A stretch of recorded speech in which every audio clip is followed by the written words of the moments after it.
If you remember, last April 2, 2024, our hardworking senator from Davao, Senator Bongo, conducted a hearing for the Committee on Health and Demography, where I raised several concerns in the medical community.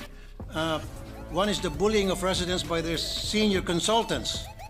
And after that, Mr. President, it opened a can of worms, if you will, dahil sunod-sunod po natanggap ko na mga tawag mula po sa medical community, particular na po mga doktor, because they want to clean their ranks, and they came to me voluntarily to offer information that would help na para mapaganda po ang pamamalakad sa ating medical community.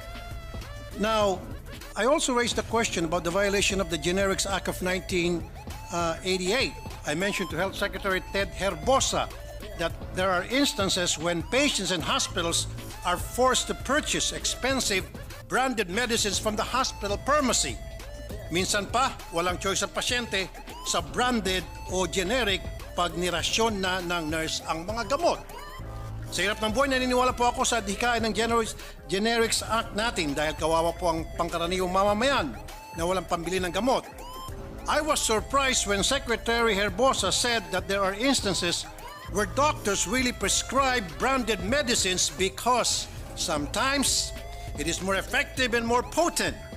Sinabi ko po sa kanya, kung ganun pala, bakit dapat hindi na-aproba ng FDA ang nasabing generic na gamot kung wala naman pala itong bisa?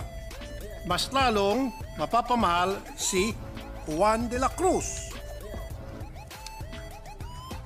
Kung ang murang gamot ay hindi naman pala gumagana, dapat dumadaan talaga sa masusing pagsisiyasat ng FDA ang mga ito. Nung nasabing hearing na yon, ko na inilatag kay Secretary Herbosa ang issue tungkol sa mga junket trips ng mga doktor sa iba't ibang bansa kung saan sponsor ang mga pharmaceutical companies.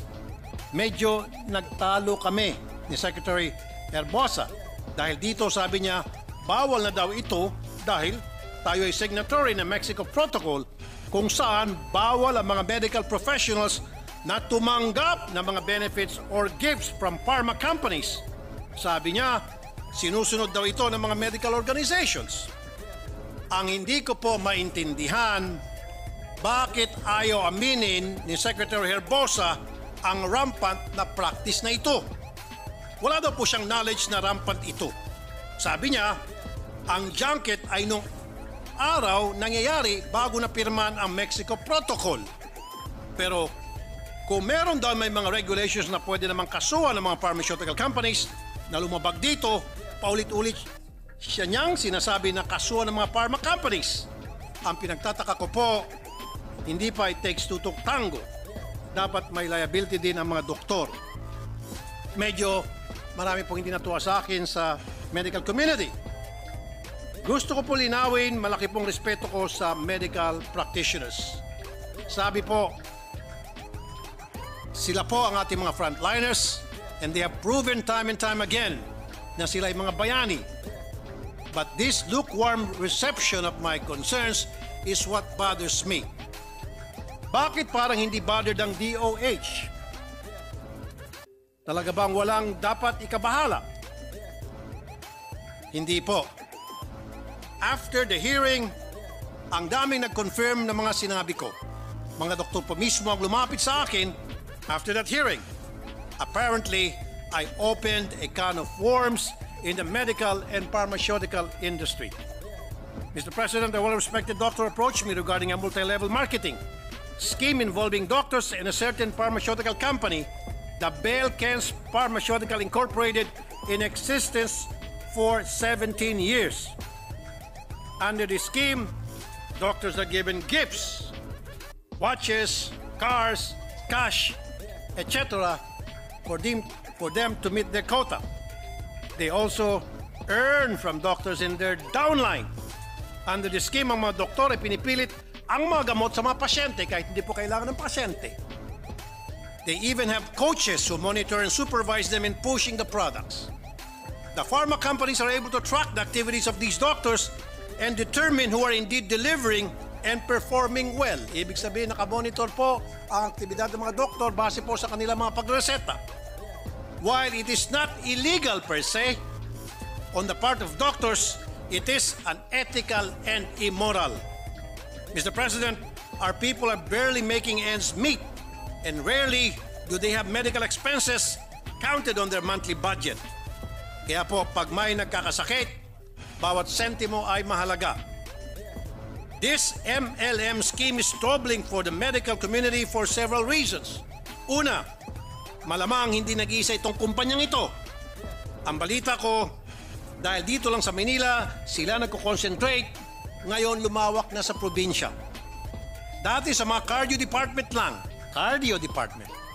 Ngayon, mas maraming department na ang gumagaya. Pangalawa, kawawa naman ang mga may sakit dahil siya ay napipilitang bumili ng mga gamot na hindi naman pala nila kailangan. Sayang ng pera nila dito, baka lumala pa ang kanilang sakit.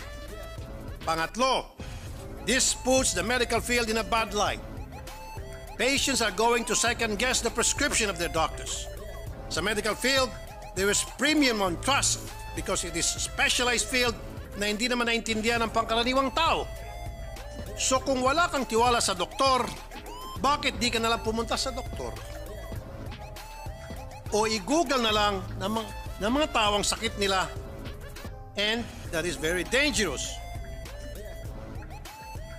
We have to review the Generics Act of 1988 and the Universally Accessible, Cheaper and Quality Medicines Act of 2008. Kasi nga po, si Secretary Herbosa mismo nagsabi na may mga gamot na hindi clinically effective. Sinabi po yan mismo ni Secretary Herbosa, galing mismo yan sa kanyang bibig, na meron daw po mga branded na gamot, na meron daw po mga generics na gamot na hindi raw po effective. Kaya hindi raw niya po yan piniprescribe nung siya po ay nagpa-practice pa bilang isang doktor. Not all medicines are created equal. Some have varying bioefficacy and bioequivalence. Kung ganoon pala, bakit hindi ito in-address ng FDA? Why do we approve generic medicines and tell people that it is the same as branded ones kung hindi naman pala ito epektibo? I still believe in generic medicines, pero dapat it should really be equivalent to branded ones insofar it is clinically effective. The FDA is to be at the forefront of this concern. What tests are they doing to check on the potency of these medicines? Paano nakapasok sa merkado ito mga ineffective na gamot? Malawak ang sakop ng mga scheme na ito sa pharma industry. Kasamang FDA, mga opisyal ng ospital na in charge sa procurement, mga doktor na nagbibigay ng prescription, at pati sa mga drugstores na minsan sinasabi ay wala ng stocks na mga generic medicine para lamang mabenta ang branded. Or sinasabing wala ng available na mga branded medicines para mabenta lang ang mga generics medicines. Nagkasanga-sanga na po ang problema. Ang tawag po dito ay switching, na kuminsan ay kasabot din daw po, unfortunately, ay mga tao na nagbabantay sa butika. Isa pang lumapit sa akin after the hearing sa committee ay ang sumbong ng isang doktor sa Bulacan. Ang concern niya naman ay practice ng isang doktor na nagkakandak ng multiple pterygium surgeries in a day. Minsan, 38 surgeries sa isang araw. At ang requirement niya sa mga tao ay basta may PhilHealth ID. Libre na ang surgery mo. Siya ay nakakapag-claim ng 30,000 surgery per eye. He recruits patients from different towns and barangays. It has been 2 years since the doctor reported this sa PhilHealth, pero wala pong nangyayari. Ibig sabihin, matagal na pong nireport po sa PhilHealth itong modus ng isang doktor sa Bulacan, pero ang PhilHealth nagbulag-bulagan at nagbingi-bingihan o marahil merong kasabwat ang doktor na ito sa loob ng PhilHealth. Marami pa rin po siyang narinig na ganito mga fraudulent procedures. Ang PhilHealth pilit na pinagkakasya ang naokolekta upang mutugunan ang mga pangangailangan ng taong bayan ay iniisahan pa ng mga doktor ng ganito. It's about time na may magbantay sa mga ginagawa ng doktor. Opo, Mr. President, nandyan nga yung Professional Regulations Commission sa tulong ng Board of Medical Examinees. Pero mawalang galang na po sa mga taga-PRC. daig nyo pa po ang pagong kapag kayo po'y kumilos dyan. Ang dami ko na po natanggap ng mga sumbong na kapag kayo po ay nagpalabas ng inyong resolusyon sa isang reklamo, that after 5 years, kuminsan after 10 years, kuminsan patay na ang pasyenteng nagreklamo. Bakit napakabagal umaksyon ng PRC sa mga reklamo ng medical malpractice? Sa magkanong kadahilanan? The Board of Medical Examiners have to police their ranks. They have to protect industry from these unscrupulous and greedy doctors who put their financial interests ahead of their duty to providing healthcare to the people. Mr. President, our doctors should be put at a higher standard compared to other professions. According to the Supreme Court, the medical profession directly affects the very lives of the people, unlike other careers which, for this reason, do not require more vigilant regulation. I hope that to the Committee on Health and Demography, we can end these schemes that harm the medical field and our people. I believe there is a need to put stiffer penalties for these unethical and immoral acts. They must be declared illegal. Finally, it will be useless if these laws could not be implemented by a competent disciplinary board. The PRC must go to the bottom of why administrative cases filed against doctors are not resolved. Finally, FDA must review its procedure in regulating the pharma industry to ensure only quality medicines are given to patients.